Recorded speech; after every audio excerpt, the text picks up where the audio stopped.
one of the most misunderstood and wrongly communicated concepts of Scripture today involves faith. And I come to realize that people really, the reason that we have such a low success rate among Christians in our community, and the reason we struggle so hard, and the reason we don't get what we set out to get, and the reason we don't get what we should get, and the reason we don't get what we asking for really is because we are not exercising faith for today. But what I come to find out today is that you've got to do more than just believe. Y'all ain't gonna like me for that. You got to do more than just have faith. You know what people talk about all the time? You got to have faith like Father Abraham. Let me tell you something. If you got faith like Father Abraham, then you're going to fall short time and time and time again, right? Oh yeah, we talk about that faith. You know, faith, the Bible states, lets us know that in the book of Genesis 15 and 6, it said, Abraham believed God, and it was accounted to him as righteousness.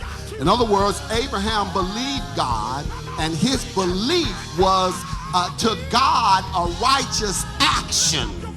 And so Abraham could get away with just believing God. When God showed up and said, Abraham, I'm going to give you a child, and you old and past childbearing age, Abraham believed God, and it was counted to him for righteousness. But let me tell you something, that ain't going to get it for you today, because clearly, when John the Baptist came on the scene, things happened, right? Something changed. Jesus said in Matthew 11 chapter, the 12th and the 3rd verse said, from the days of John the Baptist until now, the kingdom of heaven suffered violence, and the violent taken it by force.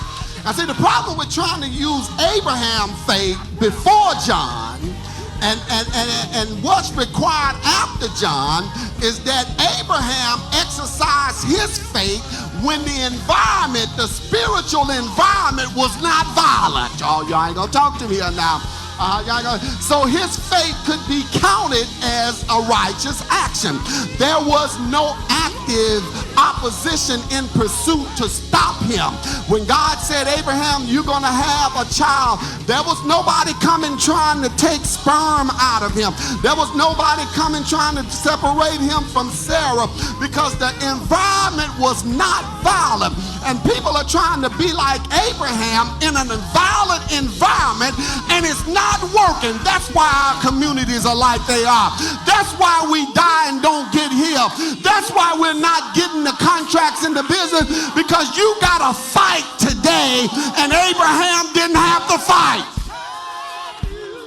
Oh yeah. So if you use an Abraham, or if you look in the back in the 11th chapter of Hebrews, if you look in the 11th chapter, all of those heroes of faith, they lived before John, and their faith was counted as righteous action. But the moment John the Baptist came on the scene, there was a shift in the way God dealt with things, and the environment became violent, and you got to go out and get what God promised you. You got to go out and take your blessing. You got to go out and grab it and snatch it from the hands of the enemy. Say, sister, I got breath in my body.